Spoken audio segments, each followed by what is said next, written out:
que este año se cumplen 70 años del establecimiento libre, soberano, independiente de una nación que fue formada en un solo día.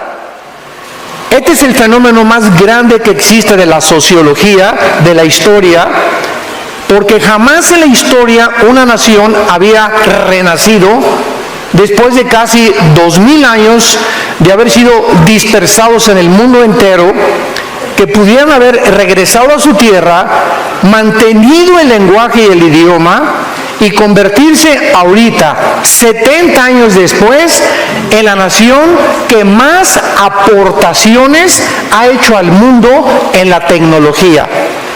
Si tú traes un UPS o traes un Way, ¿verdad? Lo inventaron los israelíes. Si tú conoces ahorita esa píldora que te puedes tomar sin que cause ningún daño e investigar todo tu sistema gastrointestinal para saber qué tienes dentro de tu estómago, lo inventaron los israelitas.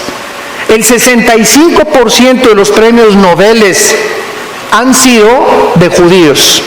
Y la pregunta normal es, ¿qué acaso son superiores a los italianos, a los árabes, a los mexicanos, etcétera, etcétera? De ninguna manera. Simplemente, cuando venimos a la Biblia, encontramos que de todas las naciones que iban a poblar el mundo, ahorita somos aproximadamente 200 naciones, de acuerdo a las Naciones Unidas. Dios escoge a la nación más insignificante. Por ejemplo, en Sudamérica la nación más pequeña es Uruguay. E Israel cabría más de 30 veces en Uruguay, para que tengan una idea de lo pequeña que es. Rodeada de más de 300 millones de multimillonarios árabes que están con todo el petróleo del mundo.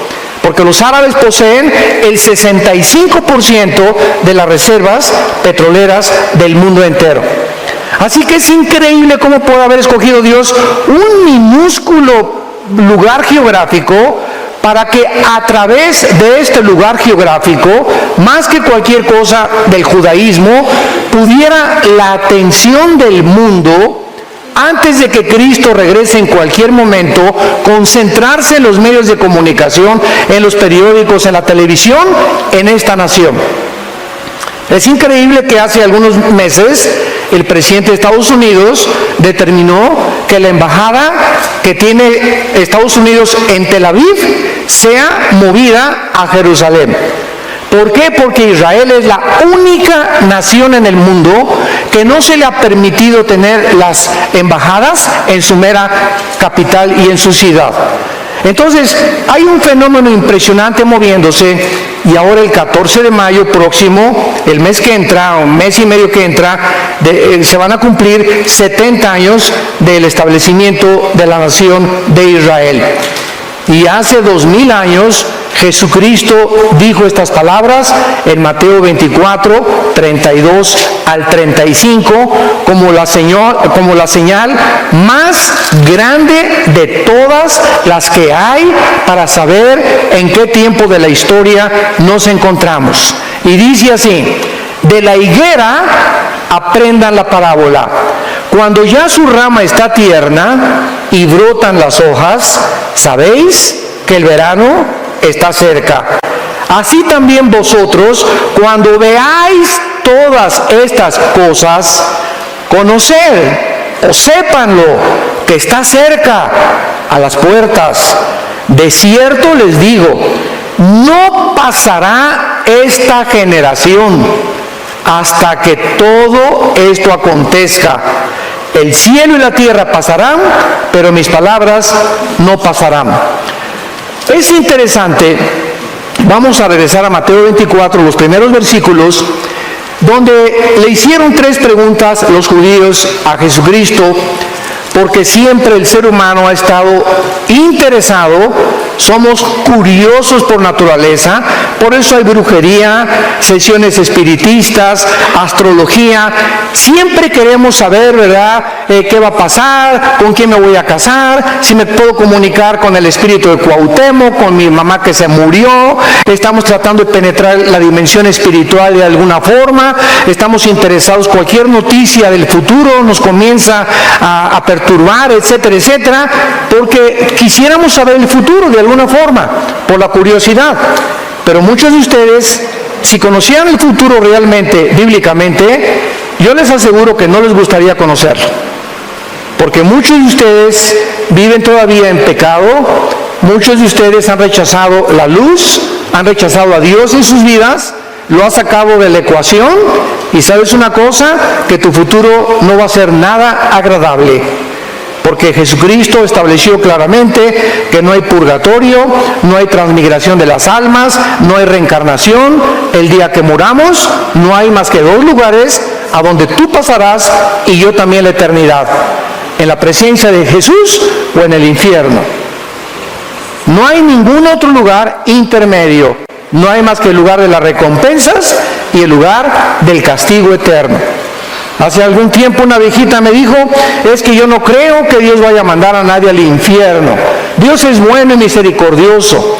Y yo le contesté a esta viejita: amén, amén. Dios no va a mandar a nadie al infierno, ellos se van a ir solitos. De tal manera amó Dios al mundo que ha dado a su Hijo unigénito, para que cualquiera de ustedes no se pierda, mas tenga la vida eterna. Entonces tú tienes esta vida como un agente moral responsable de tus acciones, de tus pensamientos y de tus palabras. Algún día le vas a dar cuentas a Dios. No quieras creer o no lo quieras creer, te puedas burlar, puedas ir comiendo chicle, puedas salir por esa puerta hoy como entraste, pero recuerda que Dios te da la oportunidad para muchos hoy de arreglar tus cuentas con Dios y tratar de poder establecer el destino eterno donde pasarás la eternidad. En Mateo 24, versículo 3, estando sentado Jesús en el monte de los Olivos, los discípulos se le acercaron aparte diciendo: dinos, número 1, ¿cuándo serán estas cosas? 2, ¿qué señal habrá de tu venida? Y 3, y del fin del siglo. 3 preguntas acerca del futuro le hicieron a Jesucristo. En aquel tiempo, cuando los discípulos le preguntaron a Cristo estas preguntas, la Biblia no estaba completa. No se había terminado hasta un siglo después, cuando murió el apóstol Juan a los 93 años. Entonces, los discípulos, cuando Jesús vino, estaban interesados en el reino, porque todo el Antiguo Testamento, desde 2 Samuel 7, Dios prometió que el reino no iba nunca a detenerse a través de David y de Salomón. Entonces, cuando Jesús viene y comienza Él a manifestar señales milagrosas, los discípulos creyeron que era el reino que estaba profetizado en el Antiguo Testamento. Entonces, cuando Jesucristo, el día domingo de Ramos, que fueron 4 días antes de su muerte, de acuerdo a Éxodo capítulo 12, la cronología de la muerte de Cristo tenía que ser paralela al día de la Pascua, que estaba establecido en Éxodo capítulo 2. Entonces, cuando Jesucristo entra a Jerusalén en un burrito, y todos los grandes conquistadores siempre llegaban en caballos blancos, con la diadema de la victoria, y porque eran los que habían triunfado. Y Jesús entra en un burrito y se baja del burrito y comienza a llorar enfrente de Jerusalén. Y entonces Él pronuncia estas palabras: Jerusalén, Jerusalén, que matas a los profetas, ¿cuántas veces te quise reunir como la gallina a los pollitos y tú no quisiste? Qué lástima que no has conocido el tiempo de tu visitación. Entonces los discípulos comenzaron a alarmarse, porque dijeron: bueno, entonces ¿no eres tú el profeta que los profetas del Antiguo Testamento dijeron? ¿Que no veniste a liberarnos de Roma, del yugo de los romanos? Y cuando en el huerto de Getsemaní llega Judas con un grupo de soldados, que eran como 30 soldados, y preguntan, ¿quién es Jesús? Y él dice, yo soy, y se van todos para atrás. Pedro saca la espada y dice, ya ven, éntrenle, a ver, éntrenle, aquí estamos junto con él. Y Pedro y los discípulos habían visto a Jesús detener el aire, detener el viento, la lluvia, resucitar a los muertos, sanar a los ciegos, sanar a los sordos, sacar demonios. Y de repente ese héroe que habían comenzado a adorar y a servir, pone sus manos así para que los romanos lo esposen y se lo lleven como un cordero directo al matadero. Todos los discípulos comienzan a preguntarse, no entendemos qué está pasando, eso no es esta persona. Y cuando comienzan a crucificarlo, todos los discípulos se esconden, menos María Magdalena, María, la madre de Jesucristo, y el apóstol Juan, que son los únicos que permanecieron en la cruz. No es hasta que Cristo resucita a los 3 días que se les comienza a aparecer, 1 Corintios 15, a más de 500 personas. Y comienzan los discípulos a entender, porque Cristo les dice, es que no oyeron ustedes lo que los salmos y los profetas hablaron de mí. ¿No leyeron Isaías 53 que el Salvador primero tenía que morir y después reinar? Se equivocaron en que ellos creyeron que primero tenía que reinar y después morir. Y era al revés. El Salvador tenía primero que morir y después recibir la corona. Entonces Jesucristo les contesta estas preguntas y no es el orden cronológico en que las contesta en el versículo 4 en adelante de Mateo 24. Respondiendo Jesús les dijo, miren que nadie los engañe. Número 1, Jesucristo profetiza que el engaño aumentaría de una forma impresionante en el mundo, política, religiosa, filosófica, místicamente, en todas las áreas del mundo. Vivimos un mundo lleno de mentiras. Vivimos un mundo donde la gente ahorita cree que tener dinero ya me va a sacar de pobre, o tener una buena profesión, o tener esta carrera, o ser diputado, pues no me importa lo que a quién mate y a quién me lleve entre los pies, yo quiero ser presidente municipal o gobernador, etcétera, etcétera. Vivimos en un mundo donde dice la Biblia que hay un velo que cubre a las naciones. Nos rodea un mundo que está ciego ante la realidad de quiénes somos, que somos peregrinos y que no hay nada en esta vida que nos pueda satisfacer. Como mi esposa les comentaba ayer, ¿verdad? ¿Cuántas mujeres como la mujer samaritana, Juan capítulo 4, la chulis llevaba 5 maridos? Y con el que vivía, cuando se encontró con Cristo, era su amante, ni casados estaban.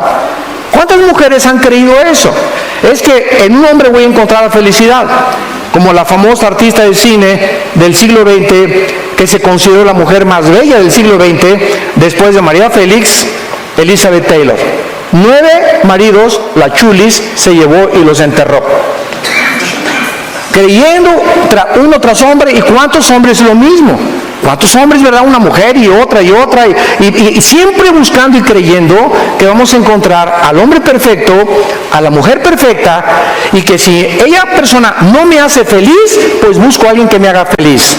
Ahí está el ego centrado en el ser humano.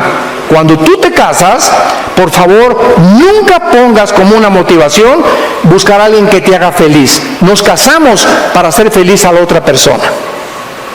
Y cuando comiences a buscar la felicidad de la otra persona, como decía la Madre Teresa cuando la entrevistaron en Nueva York, la Madre Teresa llegó de Calcuta, de la India.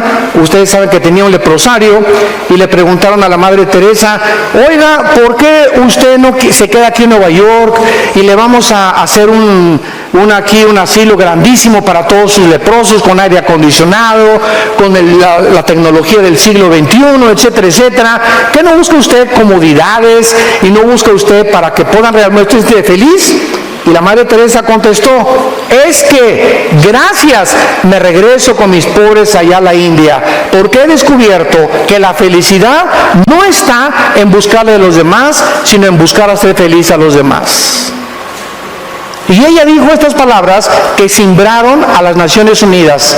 La persona más miserable que he conocido, dijo la Madre Teresa, la persona más miserable y más podrida que he conocido, son las personas que están buscando continuamente a otras personas para que los hagan felices, que los sirvan. Y Jesucristo lo dijo 2000 años antes que ella. El siervo, el verdadero hombre, el verdadero líder, no es el que busca que lo sirvan, sino el que sirve a los demás. Y nosotros se los hemos dicho a todos los pastores en toda la vida que Dios nos ha concedido. Nosotros los pastores no nos pongan en una plataforma, ni nos idolatren, ni somos la gran cosa. Nosotros los pastores estamos para lavarle los pies a ustedes. Somos los siervos de ustedes. Estamos para servirlos. Muchas veces me llegan, ¿le cargo su portafolio, hermano? Les contesto, no estoy manco. Y damos gracias por el espíritu de servicio, que hay mucha gente, ¿no? Pero es que nosotros tenemos que dar el ejemplo del servicio. Nosotros somos los que estamos siguiendo a Jesús para servir a los demás. Y no convertirnos en la primadona, ¿verdad? Con 3 o 4 guardaespaldas y a ver, y esto y el otro, ya no saludan a la gente, ni mucho menos. Y no es esa la forma en la que el cristiano debe de manifestar la verdadera humildad y la mansedumbre que Jesucristo nos enseñó. Entonces, este engaño está ahorita cubriendo el mundo entero. Y vean ustedes en las elecciones políticas, vean ustedes en las religiones ahorita, ¿quién es el mejor candidato? Y no estamos hablando solo del de México, En Estados Unidos vean lo que pasó en Guatemala, lo que pasó en Sudamérica, lo que está pasando en Europa, en España, en Grecia, en el Medio Oriente. Estamos buscando un hombre, un Mesías, donde poner toda la esperanza en él o en ese partido para que pueda sacar al país de donde nos encontramos. Y la Biblia dice en Jeremías 17, maldito el hombre que confía en el hombre. Cuídate de no poner tu esperanza en ningún ser humano, porque todos somos imperfectos. No hay un sistema de gobierno perfecto. Como decía Winston Churchill, la democracia está entre los mejorcitos, pero ni la democracia es el mejor sistema de gobierno, como la historia lo ha demostrado. Entonces, cuidémonos de estar poniendo nuestras esperanzas en nadie más que en el Hijo de Dios. Él es nuestra esperanza, Él resucitó de los muertos, en Él está nuestra confianza. Hoy en la mañana el desayuno lo compartí yo con algunos hermanos en el hotel y yo les decía, ¿verdad? Mira, no oremos por este partido aquí en México, en julio son las elecciones, simplemente los cristianos no nos peleemos por qué partido somos, nada más falta que nos agarremos del chongo por eso. No vale la pena. Mejor oremos y le digamos a Dios Padre Santo, no nos interesa a nosotros qué partido gana, nos interesa que el partido que gane nos siga dando libertad para predicar tu palabra. Eso es lo que debemos orar. El que gane no es el Salvador. El que gane no va a ser el mejor tampoco. Simplemente nos interesa que esta libertad que hasta ahorita hemos mantenido en México, la podamos seguir teniendo, no importa con el partido que gane. Porque es lo que nos interesa, ganar las almas. Jesucristo a continuación les dijo, vendrán muchos en mi nombre, a muchos se engañarán. Y en el versículo 6 al versículo 8, Cristo dijo, ya como la señal de los últimos tiempos, oiréis de guerras y rumores de guerras. Miren que no se turben, porque es necesario que todo esto acontezca, pero aún no es el fin. Nos detenemos aquí. De acuerdo al Instituto para la Investigación de la Paz, en Suecia, Estocolmo, de los 6,000 años aproximados de historia que tenemos, han habido solamente 25 años de paz. en 6,000 años de historia, desde Adán hasta nuestros días, no estoy hablando de la edad de la Tierra. La Tierra tiene aproximadamente entre 13 y 15 billones de años de antigüedad. Pero el ser humano tiene aproximadamente 6,000 años de historia de poblar este mundo. En otras palabras, la historia de nosotros son guerras. Guerras tras guerras tras guerras, revoluciones, golpes de Estado, divorcios, padres contra hijos, si no hay guerras, los hijos contra los padres, contra el vecino. Siempre ha habido esta fricción entre nosotros los seres humanos. No hemos podido vivir en paz en 6,000 años de historia. Entonces Cristo, cuando dice, oirán de guerras y rumores de guerras, pues decimos, bueno, siempre ha habido guerras. ¿Cómo puedo hacer esta una señal? El versículo 7 lo aclara. Porque se levantará, aquí ya nos despeja la incógnita, nación contra nación, reino contra reino, y habrá pestes, hambres y terremotos en diferentes lugares. Nunca a través de toda la historia y de todas las guerras que han habido hasta 1914 del siglo pasado, pudimos ver la Primera Guerra Mundial. Hasta 1914 se juntó nación contra nación, reino contra reino. Siempre ha habido guerras, una nación contra otra, los asirios, los egipcios, los babilonios, los medos persas, que ahora es Irán, los griegos, los romanos. Siempre ha habido guerras. La guerra, esta simplemente el año pasado, el siglo pasado, la guerra del Golfo Pérsico, que sacaron a Kuwait en 1990, la guerra de 1973 contra Israel, la guerra de los 6 días, 1967, y así tenemos todo el siglo XX, ¿verdad?, después de las guerras mundiales, con rumores de guerras. Y ahorita nos encontramos, hoy en la mañana estaba viendo yo el CNN, las noticias, pues ya Irán amenazó a Israel que lo quiere bombardear, Trump no sabe si ir al Medio Oriente, va a mandar al vicepresidente, porque hay una amenaza de una explosión nuclear, y ahorita se están conociendo las intenciones de tu padrino Kim Jong. Ya sabes quién es, ¿verdad? El jefe de Corea del Norte. Es el tercero de su generación de una familia de desequilibrados mentales. Es un muchacho de 33 años, que de alguna forma todos dicen, oye, ¿los viste que chocaron la mano Kim Jong con el presidente de Corea del Sur y ya no va a haber guerras, ya se van a desnuclearizar, ya no va a haber nada de nuclearización y van a hacer un pacto entre ellos, y todo el mundo se va con el engaño y con la finta? Por el amor de Dios, Virgen del Socorro. ¿Sabes lo que está sucediendo detrás de toda esta pantomima que vemos? ¿Sabes lo que está sucediendo? ¿Por qué se militarizó la frontera con Estados Unidos por el presidente Trump y ha mandado a la Guardia Nacional? Aparentemente es que por los inmigrantes. Aparentemente es porque este señor ya no quiere mandar bombas nucleares. ¡No! Estamos ciegos. Todo es una pantomima, todo es una cortina de humo. Lo que este hombre lo que quiere hacer es lo siguiente. En Corea del Sur hay 36,000 soldados norteamericanos estacionados en Corea del Sur. Más de hace 25, 30 años que Estados Unidos mantiene esta cubierta de soldados por si Corea del Norte los ataca. Kim Jong sabe que si él ataca a Corea del Sur, Estados Unidos entra a la guerra y los defiende. Y ahora con el despliegue que hizo Trump en Corea del Norte, amenazando y diciendo, ¿verdad?, mandaron submarinos, mandaron portaaviones, como que ya se apaciguó y le bajó 3 rayitas. Y dice Kim Jong, ¿verdad?, el dicho de toda la historia, a tus enemigos, tenlos cerca. Entonces, él sabe, ¿se acuerdan ustedes de la historia del caballo de Troya? Cuando los troyanos entraron, ¿verdad?, en un caballo, pues es la moraleja.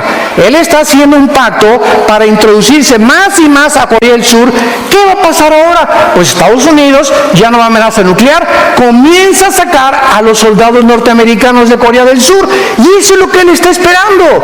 Que se confíe a Estados Unidos que saquen a los soldados americanos para él entonces atacar a Corea del Sur y hacer de Corea una sola nación, que es el sueño de sus abuelos. ¿Qué está haciendo Putin? Porque ahorita en Venezuela hay una base naval rusa en Venezuela. ¿Por qué se unió Venezuela con Irán y con China y con Rusia y con Irán? ¿Por qué ahora el eje del mal está en el Medio Oriente y están teniendo como largavistas y como meta México y Sudamérica? ¿Por qué? Porque los rusos quieren entrar y quieren debilitar a Estados Unidos, pero en medio de todo este mare magnum y de todo lo que está pasando, ¿saben quién es el centro realmente del conflicto? Israel. Estados Unidos, desde 1945, que se constituyó en el poder más grande y en la supremacía política, económica y militar, ha defendido a Israel. Entonces, gracias a Dios, ¿verdad?, que hasta ahorita Israel ha sobrevivido. Es un milagro la sobrevivencia de Israel.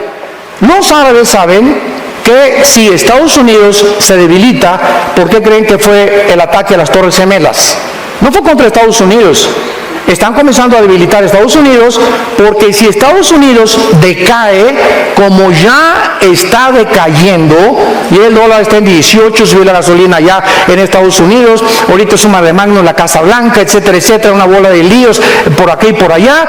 Cuando se debilita Estados Unidos, Israel queda sola. Y de acuerdo a la profecía de Zacarías, apúntalo, capítulo 12, versículos 2 y 3, y Jerusalén se va a convertir en la manzana de la discordia del mundo, y va a ser Jerusalén la razón donde se prenda la mecha de la próxima tercera guerra mundial. Entonces todo eso está enfrente de nuestros ojos.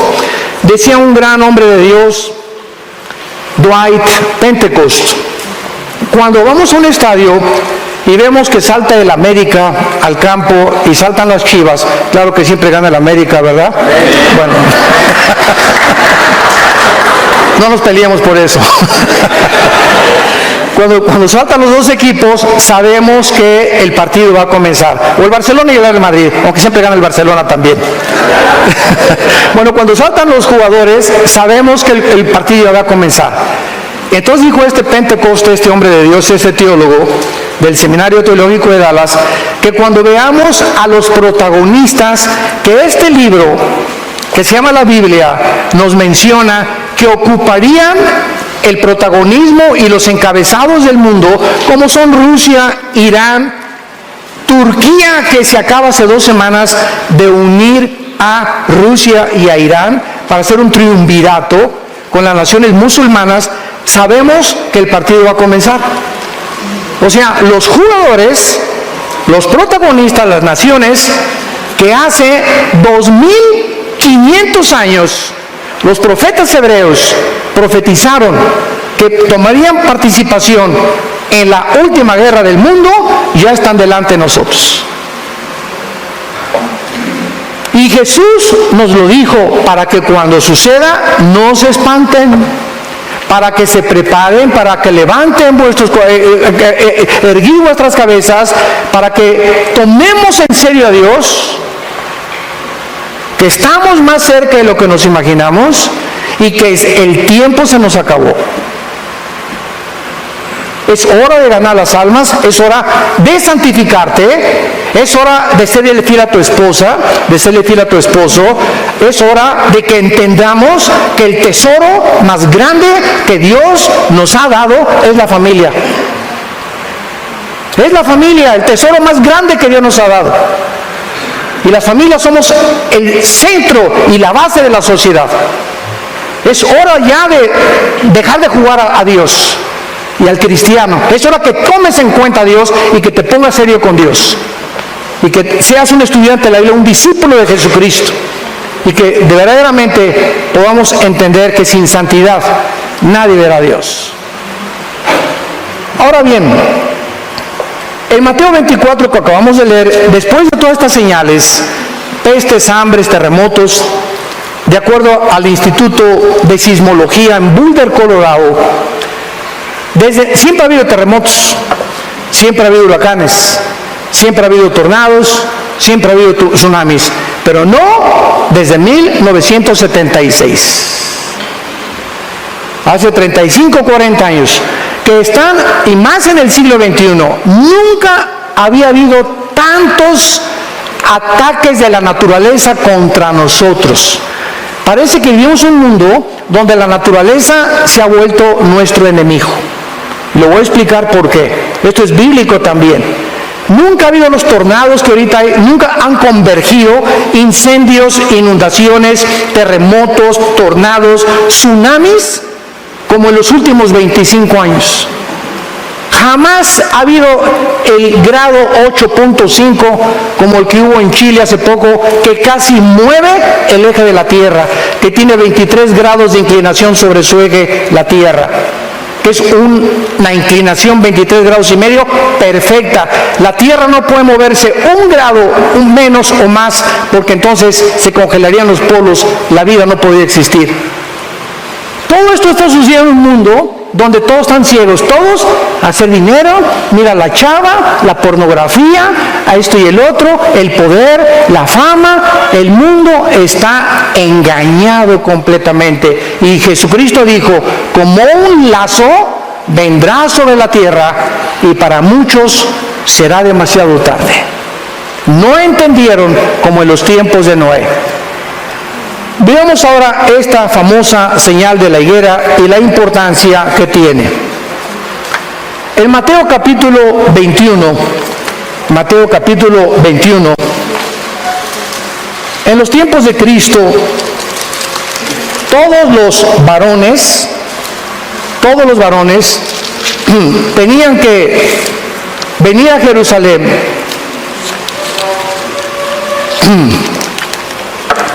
Tenía que venir a Jerusalén 3 veces al año a la fiesta de la Pascua y a celebrar las fiestas de Israel.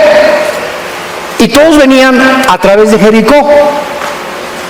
Y en el camino, cuando venían los peregrinos hacia Jerusalén, había una higuera muy famosa. Ya saben ustedes que la higuera es la que produce higos. Y Jesucristo y los discípulos habían pasado por esa higuera durante mucho tiempo también. Pero la última vez que Jesucristo comienza a entrar ya a Jerusalén para el Domingo de Ramos y que fuera crucificado 4 días después del domingo, o sea, Cristo no murió el viernes, porque si murió el viernes, ¿cómo iba a estar 3 días y 3 noches? Hubiera resucitado el lunes. Es inconcebible que se haya enseñado, y los que enseñan que murió el viernes, dicen que porque al otro día era día de reposo, porque no conocen que los judíos tenían una semana de reposo, tenían años de reposo y tenían el jubileo de cada 50 años celebrar la libertad de todos los que tenían deudas. Entonces, cuando no entendemos la idiosincrasia y la geopolítica del Medio Oriente y las costumbres del Medio Oriente, no podemos comprender muchas cosas de la Biblia. Entonces la Iglesia Romana, el Vaticano, estableció que el viernes murió Cristo cuando ni siquiera eso dice la Biblia. La Biblia dice claramente en Éxodo 12 que era los 4 días del Domingo de Ramos, o sea, el jueves. Muy bien. Entonces, cuando Cristo ya llega a Jerusalén y por última vez ve a la higuera, vean lo que le dice Cristo a la higuera. Mateo 21, versículo 18. Y dice así: por la mañana, volviendo a la ciudad, o sea, a Jerusalén, tuvo hambre. Y viendo una higuera cerca del camino, vino a ella y no halló nada en ella, sino solamente hojas, y le dijo: nunca jamás nazca de ti fruto. Y luego se secó la higuera. Viendo esto, los discípulos decían maravillados: ¿cómo es que se secó enseguida la higuera?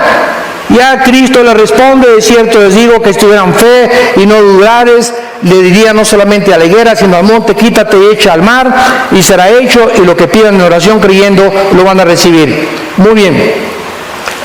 La higuera, tanto en el Antiguo como en el Nuevo Testamento, representa a Israel.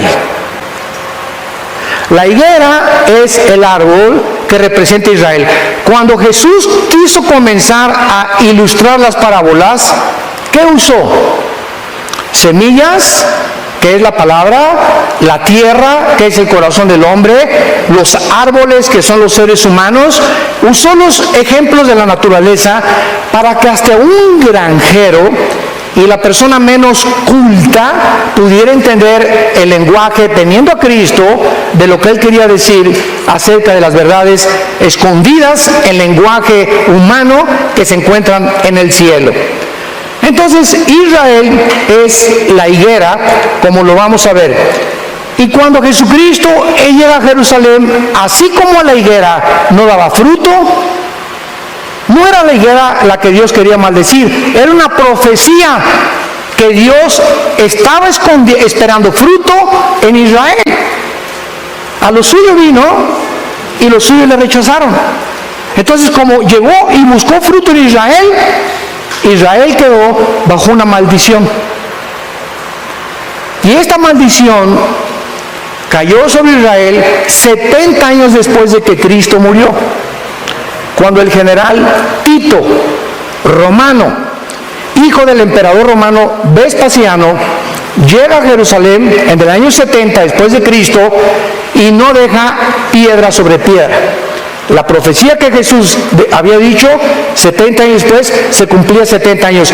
Y después hubo otro levantamiento en el año 120 por Bar Kokhba, otro judío líder que fue aplastado completamente, y desde el año 70 después de Cristo hasta 1948 Israel se quedó sin tierra, sin gobierno, sin tabernáculo, sin lugar santo, sin altar, sin ninguna cosa que participaban los sacerdotes hasta 1948. Entonces vemos nosotros que esta maldición era realmente una indirecta a la nación de Israel. Y solo cuando regresaron comenzaron las lluvias hasta 1948. ¿No pueden ustedes creer que casi en 2000 años no llovió? Y cuando regresan a 1948, a los 2 días comienza a llover. Impresionante. Cuando los judíos regresaron en el 48 a Israel, no había un solo árbol plantado. Uno solo. Era un desierto. Y los judíos haciendo la obra de la ingeniería hidráulica más portentosa del siglo XX, de 1948 a 1950, en 2 años, plantaron más de 6 millones de árboles. Irrigaron milagrosamente la tierra. Ahorita vas a Israel y vuelas, y siempre yo he dicho, ¿verdad?, que es como cruzar Estados Unidos a México. Cada vez mi esposa salimos a Estados Unidos, pasas de México a Estados Unidos en avión, y México todo seco, todo podrido, basureros, y llega a Estados Unidos todo verde, todo próspero, y entonces viene la envidia, y son los ricos, no, espérame tantito, no es por ahí. Esa es la teología, ¿verdad?, falsa del comunismo, que si los ricos se les quita el dinero y se les da a los pobres, y hay una repartición igualitaria del dinero, entonces ya el mundo va a vivir perfectamente bien. ¿Sabes una cosa? Esa es la mentira y la farsa más grande que puede haber. ¿Por qué Estados Unidos ha prosperado? ¿Por qué Estados Unidos fue la nación más grande, económica, mejor vestida? Todo el mundo quiere irse a Estados Unidos a trabajar. Nadie quiere venirse a México a trabajar. Nadie quiere irse a Rusia a trabajar. Nadie quiere irse a España a trabajar. ¿Por qué es Estados Unidos? Simplemente porque Estados Unidos, después de Israel, es la única nación en el mundo fundada con la Biblia. 1625, los pioneros huyen de Inglaterra, perseguidos por el Vaticano, porque se convirtieron a Cristo y renuncian al catolicismo. Y fundan en 1625 en el estado de Virginia, en Rhode Island, la primera ciudad, y desde que llegan los misioneros aquí a Estados Unidos, lo único que usan es la Biblia. Y hasta este momento, en cualquier tribunal de justicia de Estados Unidos, no juran sobre el Corán, no juran sobre el Tripitaka de Buda, no juran sobre el libro de los Vedas de los persas, todos juran sobre la Biblia. Esto es verdad y nada más que la verdad, y a la verdad me someto. Es el juramento que hacen todos. Y cuando ponen su mano sobre la Biblia, hay de aquellos que sean agarrados en perjurio, como agarraron al presidente Clinton cuando negó que había tenido relaciones con la muchacha esta y casi pierde su presidencia. Entonces, ¿y aquí a México quiénes llegaron? Virgen de todas las vírgenes. Aquí a México no llegó el evangelio, llegó, ¿verdad?, una religión nada más. Se mezclaron con los indígenas, hubo un sincretismo entre brujería, religión y paganismo. Y pasaron muchos años, hasta 1895, en el siglo XIX, los primeros misioneros que llegaron a México comenzaron a poblar Tabasco y Guerrero y los mataron. Fueron misioneros presbiterianos. Escuchen esto, y hasta 1975-80, en la República Mexicana, la clase media alta comenzó a ser ganada con el evangelio. En 1980 tú decías soy pastor y te decían ¿dónde están tus chivos?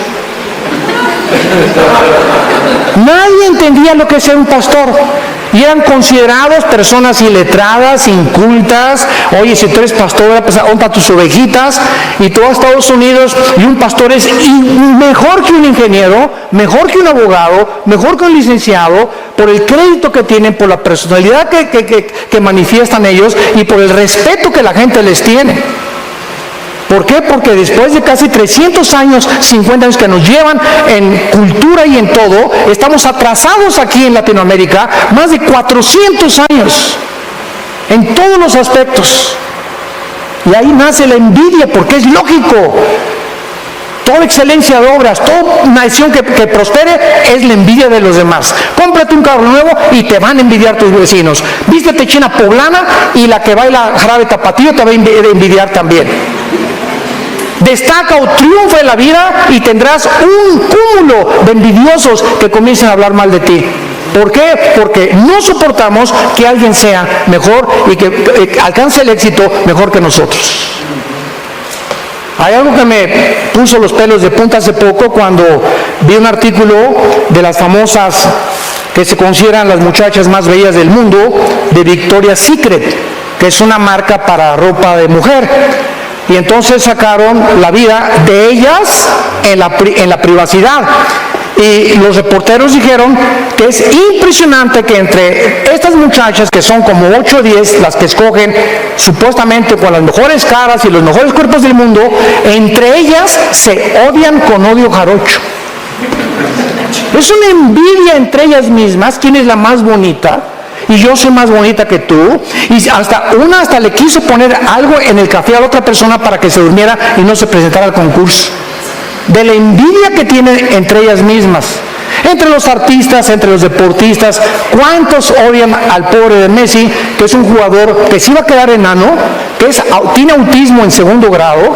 Por eso cuando Messi entra al campo, no es como Ronaldo, ¿verdad?, que aquí papucho de papuchos, llega, no se fija en el público, o sea, está completamente aislado, así son los autistas, y él se enfoca en la pelota y durante los 90 minutos del partido no pone los ojos en nadie más que en la pelota, la sigue como si estuviera en tercera dimensión, la tuviera aquí cerca, los pases que da exactamente los da, pero a la mera bota de la persona, porque se concentra nada más en la pelota. Por eso es un mago del fútbol. Y así vemos nosotros que así hay cantidad de gente. ¿Y por qué lo odian? ¿Por qué lo critican? Por la envidia. Entonces así pasa en la vida. Tenemos que entender la naturaleza humana.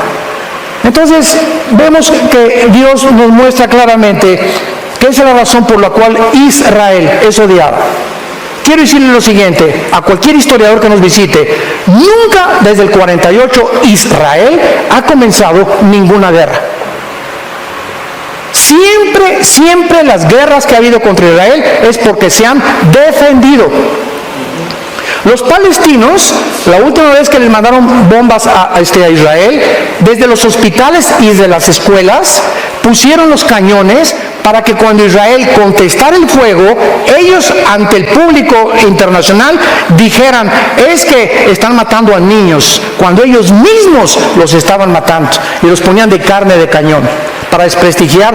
Y de todas las resoluciones de las Naciones Unidas, el 65% de las resoluciones de las Naciones Unidas han sido contra la nación de Israel. Y en penúltimo lugar, ¿por qué este odio? Escuchen esto y abran sus oídos. El odio que hay ahorita contra Israel es porque Israel va a establecer el reino milenial de Jesucristo en la tierra. Ahí es donde va, podríamos decir, aterrizar Jesucristo. Se va a parar Jesucristo en Zacarías 14, en el mero monte de los olivos donde fue crucificado. Se va a hacer un valle de norte a sur y de oriente a occidente. Y ahí Jesucristo en Jerusalén, Dios va a bajar su trono que está ahorita a este mundo. Dios lo va a bajar y ahí en Jerusalén será el trono de Dios durante 1000 años. Entonces el diablo, los poderes de las tinieblas están enojadísimos, tratando de impedir que venga Jesucristo, porque el diablo, dice Apocalipsis 12, tiene los minutos contados. Entonces es lógico todo el odio que hay contra Israel, donde solo una nación lo defiende, y por eso Dios la ha bendecido. Ahorita ya que Estados Unidos abandone Israel, entonces vendrá el derrumbamiento de Estados Unidos. Israel será rodeado por Rusia, por Irán y por Turquía, de acuerdo a Ezequiel capítulo 38, y vendrá la tercera guerra mundial. Y nos encontramos a un paso del cumplimiento de estas profecías. Yo no sé cuántos de ustedes están preparados para encontrarse con su Dios. ¿Cuántos de ustedes están listos que si ahorita saliendo te puede dar una embolia, un ataque cerebral, un ataque cardíaco, te puede atropellar un carro? Hace 2 semanas una señora de 43 años, maestra, se sube a la línea Southwest de aviones. El avión se comienza a incendiar y comienza a aventó un pedazo así grande de fierro, le pegó en la ventanilla a la mitad del avión, rompió la ventanilla del avión a 30,000 pies de altura y le pegó aquí, y entonces la despresurización la quiso jalar hacia afuera, la ayudaron a que no se saliera, y a los 4 o 5 minutos ya estaba muerta la señora del trancazo que le dio el pedazo de fierro que se soltó del motor del avión. Venía de Nueva York a Dallas, tuvieron que aterrizar en Pensilvania. Esa señora se subió, adiós a su esposo, nos vemos ahora que regrese. ¿Cuándo pensó esta señora que era su último viaje en este mundo? ¿Lo sabes tú? ¿Lo sabes tú? Y como no lo sabemos, prepárate para encontrarte con tu Dios. Que Dios te agarre definitivamente con Cristo en tu corazón. Que realmente puedas entregarle tu vida al Hijo de Dios, y que puedan tus hijos dejarles un legado y poder hacer algo con esta sociedad que se está pudriendo a nuestro alrededor en inmoralidad, en depravación, matrimonios gays, bueno, de cosas transgénero. Estamos en un punto que Sodoma y Gomorra parece Alicia en el País de las Maravillas comparado con nuestra sociedad. Así nos encontramos. Arrepiéntanse de sus pecados. Es el mensaje de la Biblia. Ábrele tu corazón a Cristo hoy. No endurezcas tu corazón. Dios te ha traído esta mañana para que arregles tus cuentas con Él. Lo quisieras tú hacer por la misericordia que Él tuvo desde una cruz. Inclinemos nuestra cabeza. Te damos gracias, Señor, por tu palabra, y porque nunca dejarás de hablarnos, porque nos amas. Y esta es la razón por la cual muriste en una cruz en nuestro lugar. De tal manera amó Dios al mundo que dio a su Hijo unigénito, para que cualquiera que en Él crea no se pierda, mas tenga la vida eterna. Mas Dios muestra su amor para con nosotros en que, siendo aún pecadores, Cristo muere en nuestro lugar. Él, que no conoció pecado, por nosotros se hizo pecado, para que nosotros fuéramos hechos la justicia de Dios en Él. Despreciado y desechado entre los hombres desde que Jesús nació. En un pobre pesebre nació el Creador del universo. Trabajó como carpintero 30 años para enfrentarse a la cruz y a la misión que su Padre lo envió, que le conociéramos, porque esta es la vida eterna, conocer a Dios. Y Jesús dijo, nadie conoce al Padre sino el Hijo, y a quien el Hijo lo quiera revelar, porque yo soy el camino, la verdad y la vida. Nadie va al Padre sin mí. Es imposible conocer a Dios sin antes conocer a su Hijo, porque es el Hijo el que ha venido a revelarnos al Padre. En esta mañana, dile a Dios con todo tu corazón, si tú sabes en tu conciencia que no lo tienes y que este mensaje ha redarguido, te ha convencido que estás mal delante de Dios, que eres un pecador, condenado. Si mueres, estás condenado, condenada eternamente en el infierno. Pero hay este mensaje glorioso, esta esperanza que la Biblia nos da. Dile, Señor mío y Dios mío, me arrepiento de mi vida. Gracias porque en esa cruz pagaste tú con tu sangre una cuenta pendiente de pecado que yo tenía contigo y que ahora comprendo que yo no la podía pagar nunca, ni con buenas obras, ni con sacrificios, ni con ninguna religión. Eres tú, Jesús, el que en mi lugar llevó el castigo que yo merecía llevar. Y como creo que a los 3 días te levantaste de los muertos, te pido que entres a mi vida en este instante como mi Señor y mi Salvador. Dame el poder en la corta vida que me queda de conocerte, servirte, adorarte, vivir para ti, hablar de ti, mi familia, mis padres, a mis hijos, primos, compañeros de escuela, de trabajo, que el fin ha llegado, que se arrepientan y que vengan a la cruz. En el nombre de Jesús. Amén.